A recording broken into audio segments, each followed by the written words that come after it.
દાણ સિવાયનું એ પણ સારી રીતે પચી જાય, એને અપચો ના થાય, ઘાસમાંથી વધારેમાં વધારે પોષણ મળે.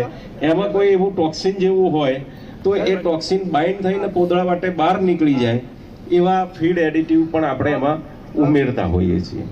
એટલે વધારે દૂધ આપે છે અને સ્વાભાવિક રીતે સંજીવની દાણ આપવાનું થશે. કોસ્ટમાં પણ ફેર છે, દાણની કોસ્ટમાં ફેર છે, કેમ કે એના પ્રોટીનમાં ફેર છે, એમાં જે અવેલેબલ ન્યુટ્રિશન છે એમાં ફેર છે. હવે માની લો કે 15 લીટર દૂધ વાળી ગાય છે અને તમે બાયપાસ દાણ આપશો તો 2 રૂપિયા એટલે 4 ને 2 6 કિલો દાણ તમે આપશો તો 2 રૂપિયાનો ફાયદો કરવા માટે, કિલો એ 2 એટલે 6 દુની 12 રૂપિયા, એના લીધે તમને લીટર દૂધ ઓછું આપશે. જો તમે સંજીવની દાણ આપશો તો સવારે 500 સાંજે 500 ગ્રામ દૂધ વધારે આપશે, 1 લીટર દૂધ વધારે આપશે.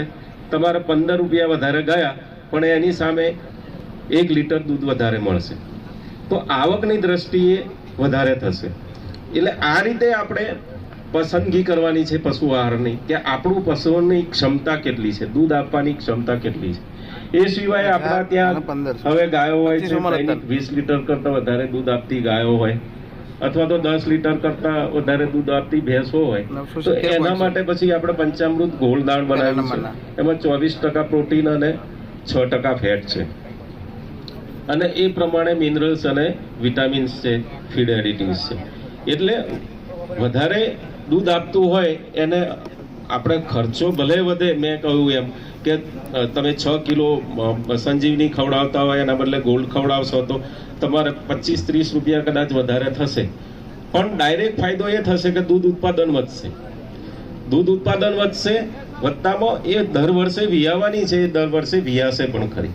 જો એને ન્યુટ્રિશનની ડેફિશિયન્સી થશે તો કદાચ દૂધ આપશે, તમે માગો છો એટલું દૂધ આપશે, પણ પછી જે વેતરમાં આવવાની પ્રક્રિયા છે એ ડીલે થઈ જશે.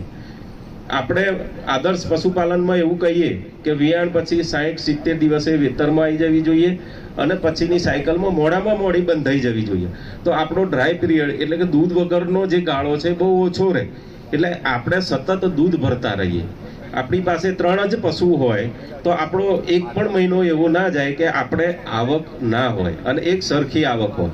એટલે એ બધું આપણે કરવું હોય તો એને જોઈએ એ પ્રમાણેનો પશુ આહાર આપણે ખવડાવવો પડે. એટલે દૂધ સંઘ દ્વારા બાયપાસ પ્રોટીન દાણ, સંજીવની દાણ, પંચામૃત ગોળ દાણ, પછી એક નવું દાણ આપણે લોન્ચ કર્યું પંચામૃત સમૃદ્ધિ દાણ. હવે એ સમૃદ્ધિ દાણ આપણને પશુપાલનમાં મુખ્ય જે મુશ્કેલી છે એ વારંવાર પાછા ફરતા પશુઓ છે. આપણે દૂધ તો કાઢીએ, દૂધ સરસ નીકળે છે, પણ પછી મેં કહ્યું અગાઉ એમ 60-70